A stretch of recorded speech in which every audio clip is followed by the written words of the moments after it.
নমস্কার বন্ধুরা, কেমন আছেন আপনারা? প্রদীপের দিনলিপির নতুন একটি দিনে স্বাগত।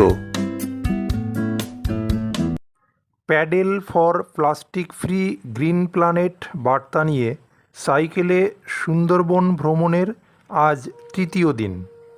সকালে বালি পূর্বপাড়া প্রাইমারি স্কুল থেকে বিদায় নিয়ে রওনা দিয়েছি গোসাবার পাখিরালয়ের দিকে।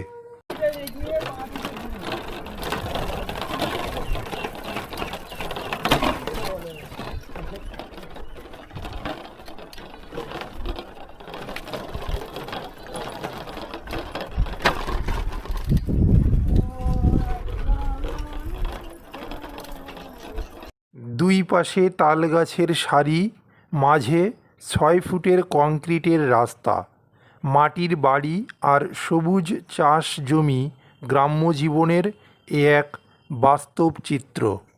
এসে পৌঁছালাম বালিদ্বীপের বিদ্যামন্দির ফেরিঘাট।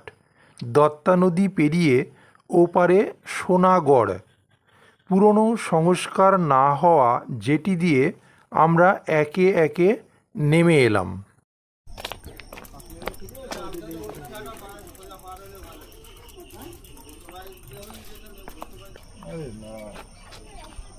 তো আমরা কোথায় যাচ্ছি এখন? সোনারগাঁও না? সোনারগাঁও।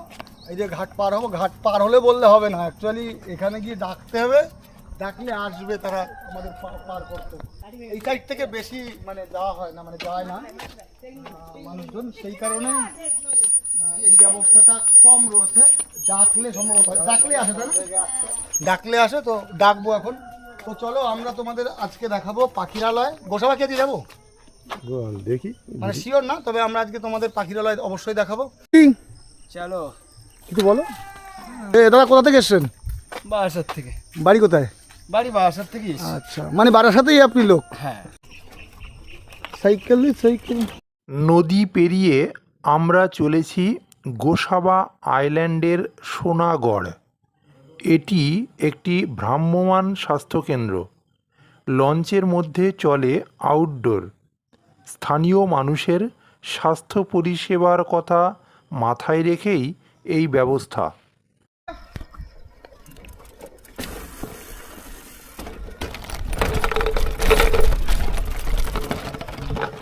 এসে পৌঁছালাম সোনাগড়। এই সোনাগড়ে নদীর পাশেই আছে সোনাগড় বিদ্যামন্দির। জানা গেল বালিদ্বীপ থেকে প্রায় 200 ছাত্রছাত্রী খেয়া পেরিয়ে আসে এই বিদ্যামন্দিরে।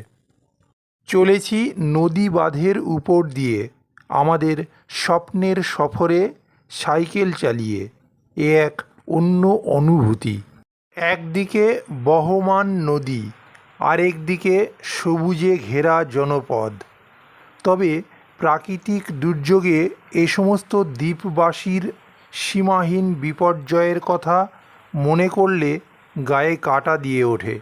নদী বাঁধটিকে কাজে লাগিয়ে ইটের রাস্তা তৈরি হয়েছে। সংকীর্ণ এই পথে ভ্যানও চলছে। সাইড কাটিয়ে ওভারটেক করার উপায় নেই। কি নৌকা বানানো হচ্ছে? সবে শুরু।